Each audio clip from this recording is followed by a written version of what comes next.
Hi Tom, so thanks for meeting up today. I know we wanted to have this conversation about masculinity and masculinity in the workplace, something that when we've been out for lunches and so on, we've ended up talking for hours about. Perhaps we could start off by you telling me a bit about you and why you're interested in this topic. Well, it started for me when I was studying. About 30 years ago I was studying anthropology, and it's just struck me that fatherhood was a really significant issue that wasn't really being worked on. It was important in the context of all the changes women have been through over the previous sort of 30 years. And one of the things that struck me was that men were going to change, and I was concerned to be involved in shaping what that change looked like, so that it was a decent outcome for women and children. How have you got involved in that change? I know you've been doing specific work, haven't you, to try and support that change? Yeah, well, I worked for the Fatherhood Institute, the National Fatherhood Institute in the UK, and one of the first things that I did for that charity was to get paternity leave introduced into law. So I led that lobby going through the House of Commons and through the Department of Industry. Patricia Hewitt was the minister at the time. Alan Johnson was the deputy, and he had a baby boy the same age as my son. So in that first conference we had, we were discussing when to put them on solid foods. Which is a bizarre thing to chat about. Yeah. But then sort of 6-7 years later I met Emma, and she started getting me involved in working in companies, speaking to them about fatherhood. And I think in about 2013 I saw that shared parental leave was coming down the track, and I said, so are we going to offer them coaching? And she said, yeah, but you'll have to train. So then I trained as an executive coach, and I've been coaching new dads since 2015. And what struck you as interesting about the role that of masculinity plays in the workplace? Lots of things really. So I've been working as a coach and a maternity coach since about 2011, and obviously attend a lot of events about gender, about feminism, about female leadership, and there's obviously the realisation that there's not very many men in the room when we're having those conversations. And I just got really interested in that and thought, why aren't the men coming? Is it that they haven't been invited? Is it that they don't feel safe in this space? And I think, you know, that man-hater label of feminism has been quite hard to shake off, but I also think we haven't framed the debate in a way where men see necessarily the advantages for them of being involved. And the more I started to unpick it, the more I realised how gender stereotypes are very harmful for women. It's been very well documented, but they're pretty harmful for men, as harmful for men, I should say, really. And I founded a conference called the He and She Conference, because I wanted to find a way to bring men and women together to have these conversations, rather than like preaching to the choir, just to the women over there. Like, how can we come together and stop throwing mud at each other and find a way through together? And I attended one of those conferences. Yeah, you did. You were on the panel, of course. And that was a room full of men, which was great. It was great. One of the things I've learnt is that when you make an event explicitly about men or explicitly about fathers, they come. But you have to name them. If you say this is for parents, then everyone assumes that it's for mums. And you know, the other hats that I wear, I'm trained in Brené Brown's work about vulnerability, and a similar thing. I run the Daring Way for female leaders. Women come along when I try and run it for men. Men are like, and I'm stereotyping hugely, I apologise, but they're like, I don't want to come spend 2 days talking about vulnerability. So I got really interested about what that barrier was. And then closer to home, I'm also a mum. I didn't do shared parental leave with my husband, but now I would say we very much share 50-50 how we parent our children. And I'm just kind of keen to spread that message, because I think in some ways it's a utopia and it's what we're working towards, but there's also kind of a messy, difficult reality to that as well, and I think that needs talking about. So, Absolutely, it certainly is difficult and messy. In my own situation, it ended up in a divorce. So I then parented my youngest son for 13 years as a divorced dad, living about a mile away from his mum. Yeah. And we shared the parenting in that Yeah. context. Yeah. So it's still possible, even if you're not together as a couple. So one thing that I've been super interested in when I've been chatting to you about it, you've got this really good knowledge of kind of history and where some of these constructs and stereotypes might have come from. So I think perhaps you could tell us a bit about that. Yeah, I mean, I find it fascinating. I mean, when I give talks to businesses, I'm desperate to talk a little bit about the history because it's so important. Often they want something which is very personal, tips and tricks, but the context is really important. There's a book out just recently by an evolutionary anthropologist, I think from Cambridge, and she talks about the cognitive revolution that human beings went through 70,000 years ago, when our brains suddenly exploded in capacity and capabilities. We developed the use of signs and symbols and language. And one of the consequences of that was that human babies began to be born essentially too early. So a baby is born about a year before it could walk on its own legs. So one of the consequences is that the mother and the baby firstly become very vulnerable. And the other thing is that lots of women die in childbirth. So the reaction of human fathers to that evolution was that we developed, I think, two instincts, two capabilities which are very strong in male fathers, which is we developed a protective instinct, and if you talk to any father, they will really identify with that. They feel incredibly protective. Fiercely want to protect fiercely. Yeah, I mean, it's a very powerful psychic force. And the other thing is that we developed the capacity to take over the role of caring for the baby if the mother died. If you look at the 17th century, most single parents were mothers, or fathers. So men can step into that role. We have the ability to, and for most of our history, because of the physical demands of work, men took a bit of a lead in that respect. So there was a gender division of labour, which put men in the workplace, or well, there wasn't really a workplace, put men in work, and women would look after young children in the home. Men would actually take children from about the age of 7 or 8 and apprentice them into their profession. So we weren't really absent. We weren't absent from the parenting task. But I think the big change for human fathers recently was the Industrial Revolution, because the workplace became a place which was separate and away from the home. They had to leave the house. And before the Industrial Revolution, men were known as the educators of children, because they were the ones involved in trade and work, so they would educate the older children into work. But after that, it became impossible because the men simply weren't there. So there was a sort of a gap in the role of the father was unclear in Western society for a good couple of 100 years. There was an ongoing debate, what are dads for?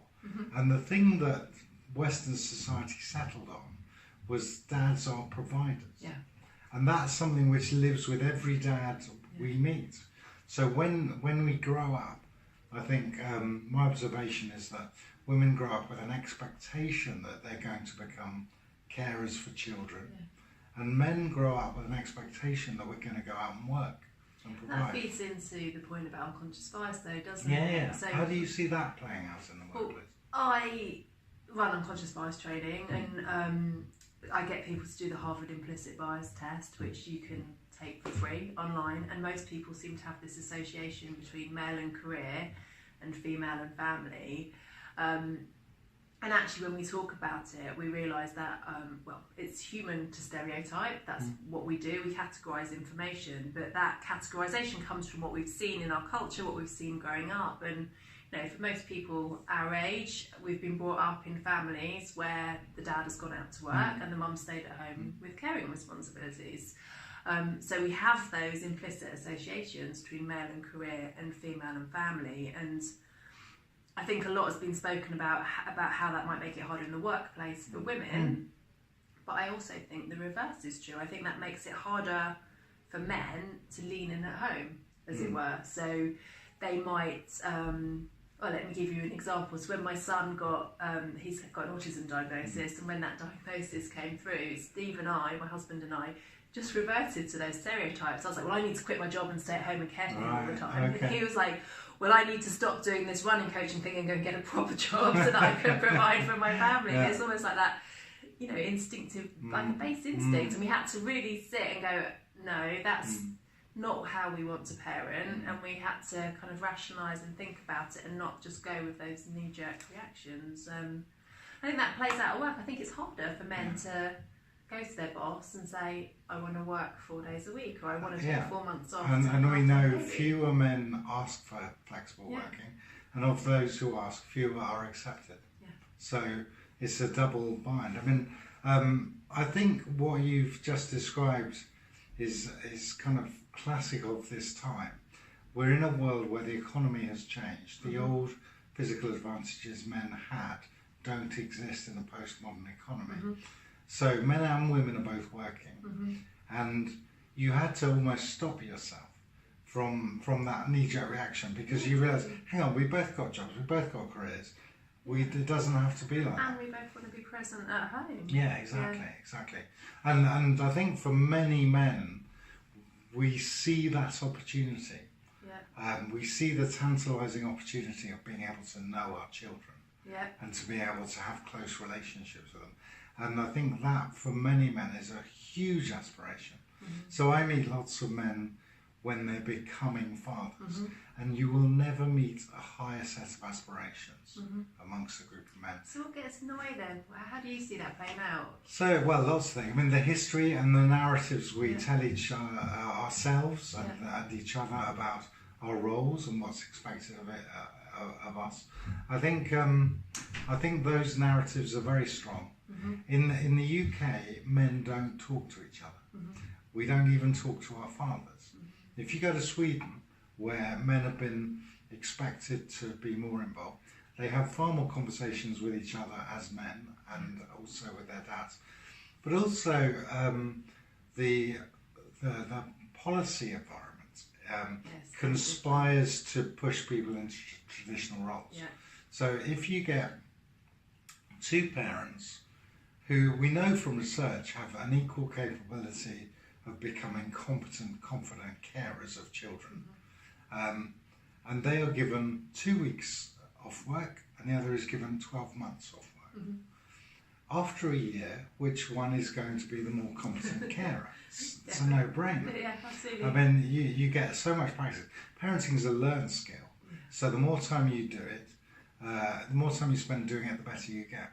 After 12 months, one parent is really good at it, the other parent has advanced another year in their career. Yeah. And then usually what happens is that when another child is born, the crunch point comes, well, somebody's going to have to scale back on work, and guess who is the least valuable earner? I mean, there are other things as well. So men, because of this expectation to provide, men don't feel ready for children until later in life. So you'll find lots of women in their early 30s complaining that men their age aren't ready for children. No, well, they're not, because they're not comfortable enough with their earning power. So actually, they're not financially secure. They're not financially secure enough. No, and they know that if they have a child, they're going to be paying for it. Yeah. So they're saying, you know what? In 5 years' time, well, let's do that. So there are lots of those dynamics at work. Yeah. And another thing we've spoken about is how kind of women need to hold. This is really difficult to talk about, isn't it? Like women need to hold some of the responsibility here, because I know that the way parental leave's set up in the UK, for men to gain something, women have to lose something, and I think that also plays out in the home as well. There's this. I know you say parenting is a learned skill, but I think that goes against what some of us believe, that it's almost like it's a skill that comes really naturally. There's a narrative, and I think that's a real burden for women. Yeah. I mean, I'd be interested in your thoughts here. I think young women are told they will be naturally gifted as parents. And the truth is, no one is. No. It's something you have to learn. And I think a lot of women really struggle when they're not naturally brilliant on day one. Yeah, and I think it's a learned skill for everybody.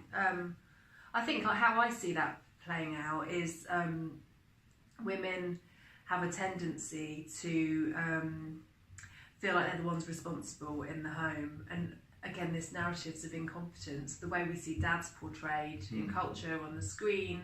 I call it the daddy pig problem. Homer Simpson is the same. Is the biggest dad icon. Homer Simpson. Yeah. And and in a way we jest, but people internalise those stereotypes about their own identities, and I think women like to feel they've got the domain at home. It feels uncomfortable to say, but you know what, I kind of sometimes think, well, yeah, I understand that. If women have been at work for 10, 20 years and have felt like a second-class citizen, and then this opportunity presents itself to be queen of the manor, as it were, and to hold some kind of power. That's a realm of power. Does that resonate for you? Yeah, it does. But ultimately, I think it's destructive because I don't want to spend my time feeling resentful of my husband or feeling like he's incompetent. Actually, I know that he's a really good dad. And what do you find you need to do to enable him to develop as a parent? Give him space. I think when I started travelling for work, that step changed things for us. So I went, and even on the micro scale, so in September when school started, I went into my usual place. I must organise everything. I must do all the uniforms, all the clubs, and then the third week of September I went to work in Malaysia for a week. Okay. And he had to get a grip on the routine and the schedule, and I've come back and he's carried on with his grip on everything. So and the kids are still alive. It's still better than thriving. So giving him space, trusting him, and God, I get it wrong all the time. I mean, he would probably be laughing if he was listening to this. But I think that's what you have to do. And what are the positives for you in that? I mean, that's a mix of messiness and a kind of forging of a new way. So you've got a partner who's more competent than the average dad. Yeah. What are the benefits for you? I think the benefits for him are he's got a relationship with his kids, but also he's pursuing work that is meaningful for him and not just chasing the money.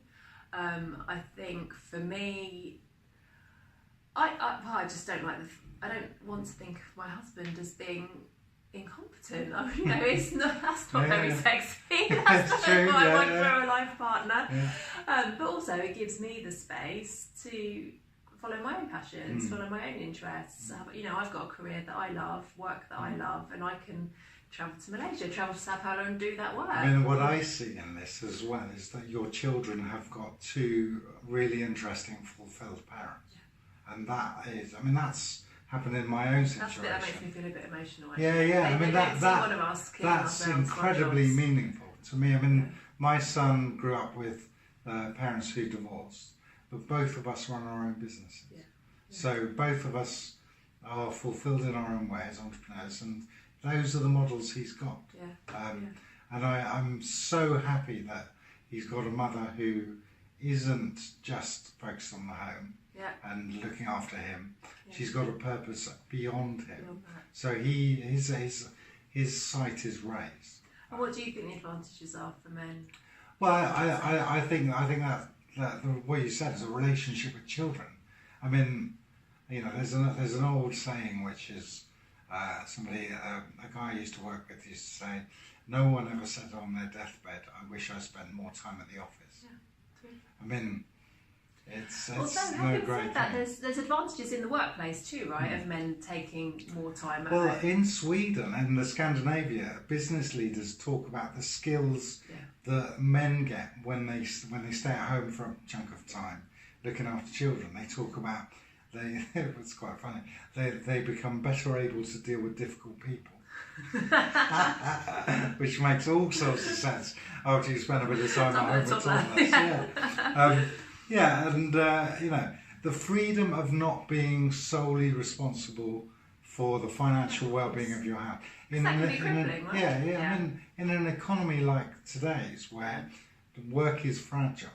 Yeah. I mean, I didn't have that. I mean, I was a single dad, so my income was my household's income, and my son's mother's was the same, and that was very stressful.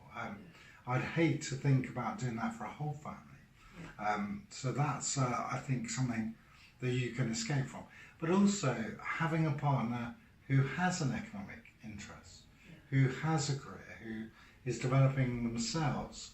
That, like you say, that's sexy. For me, I find a woman who's interested and engaged in the world attractive. Yeah. So when you're working with men or coaches, actually, what are your tips? How do you help them to achieve this balance of life fulfillment, very home interesting. fulfillment? What I do first is I try and gain an appreciation of what they and their partner envisage for their family. Well, firstly, whether they've thought about it. There's a conversation which I call the who does what conversation, which underlies every marriage, every partnership, and it's a conversation which after your baby's born, your solution can probably last a month, and then you've got to have that conversation again because things are all constantly changing. But that conversation continues until your kids are grown up, and you have to keep going back and reviewing it because where there's a feeling of unfairness in a couple on either side, that's a real problem for that couple relationship. Yeah. So I ask the question, what is your vision for your family? What is your vision for yourself? For some guys, they see themselves as breadwinners, and their partners see themselves like that, and so we focus on being effective at work, in their career, and using the small time they have with their children to be effective as dads. For others, they are trying to create a more, let's say, sharing household economy. And I think with those types of families, it's about the detail of who does what. It's the communication with their partners. I often come across women, men who've been off work for 3 months after the birth, and they're returning to work, and their partners are really distressed because suddenly they're having to do all the parenting. So that's a transition which I think is really interesting. It's more transitions, and I think more communication's required as well. It's like if you're doing a big project, the more people that are on that project, the communication needs to be improved as well. And I think one big thing that I would talk to anyone who's serious about sharing in their family is to try to take some leave when they're in sole charge of the child. And part of the reason for that is some research which has come out in the last couple of years, of pan-European research, which has shown that when a man takes sole carer leave for more than 2 or 3 months, that family begins to transcend those gender stereotypes because he gains enough competence to become confident in his own ability. His partner is back at work for 3 weeks and keeps coming home to kids who are still alive, and and both eventually learn that actually he can do it. I once went on a visit to Sweden, sponsored by Baby Bjorn, because we were introduced to a couple of lawyers, and they had a little boy who was about 18 months old, and they'd both taken 9 months off work. She'd taken the first 9 months, he'd taken the second 9 months. And we spent a whole day with them. And like all 18-month kids, he would fall over and start crying. And the thing that really struck me between the eyes was he always ran to the closest parent. Not to mum, not to dad, the closest parent, because he knew that they could both look after him, and that was profound. I told you, my kids used to call out mama dada as though it was just one word. We were, that was quite cool. But now they know to call out for their dad if they want breakfast. And all the research about multiple attachments shows that having 2 or more strong attachments is incredibly good value for children. That's really good for their resilience. Yeah, absolutely. So I think this agenda really feeds into child welfare as well as gender equality. Yeah. And I think we've got a responsibility as well as coaches to challenge our own biases in these situations. I think, you know, if I was showing up for some maternity coaching, I probably assume that they want to talk about balance. I assume that they want to involve their husbands at home, but possibly are having a bit of struggle around that. Those typical patterns. Yeah, they're very common. We've got to be conscious that that might not be. You got to stop, sit back and listen, like all coaching, I guess. And for men, I don't think we do often like fulfillment coaching for men as much as we might do for women. I don't know. It's about thinking, you know, what's going to be really fulfilling for you and making sure you remember to do that. And I'm coaching a guy in Sweden at the moment, and he was amazing. The very first conversation we had, I was like, what do you want to get out of the coaching? And he was saying, well, I've got 3 kids, I've taken extended paternity leave for all 3 of them, I've just got this new role, I want to work out how I balance it with my family. And I was just like jaw-dropping, just thinking, I've not heard that from a guy in the UK. Like first, straight off the bat, that's what I wanted to work on. I think it will come. I mean, I really do. I've been coaching a gay couple, and they're super interesting because there are no gender narratives. I mean, they know they can't live up to the classic straight male narrative because there's no one at home to look after the children. So they're trying to work out what they as individuals want to do, and that's a very searching conversation between them. And I keep saying, you need to have that conversation, guys. So let's finish with a top tip. What's your one tip for men going forwards? My one tip for men is realise that you have all the potential. You are evolved to step into the role of a father, carer for children, and by stepping into it and being involved in your children's lives, you will become more important to them. I think I would just echo that. I would just say to women to allow their partner to lean in more than a superficial, controlled way. I would say to coaches as well, don't use the word helping. Yeah. Because it's not a helping relationship, it's a partnership. Yeah. Have you got any good tips for female coaches? For female coaches, I think have the conversation as early as possible in maternity coaching about what kind of parents you want to be, what's important to you. Encourage a conversation about shared leave and the advantages that might bring to your family, rather than trying to just see it as something that the woman might be losing out on. Think about what they could gain by sharing the leave and really having that conversation. It's hard though, because we don't often reach the women early enough to have that conversation. But those are... It's the same for me with men. I mean, by the time I meet them, they're preparing for shared parental leave. So they've already decided, they've already made a set of decisions. But that's fine, and I think the decisions couples are making are evolving rapidly. Yeah, definitely. It'd be great to get into some organisations and try and help facilitate those conversations a bit earlier, wouldn't it? Yeah. Well, thank you so much. I've really enjoyed My pleasure. It's great, isn't it? Yeah, lovely. Lovely to chat to you, Rox.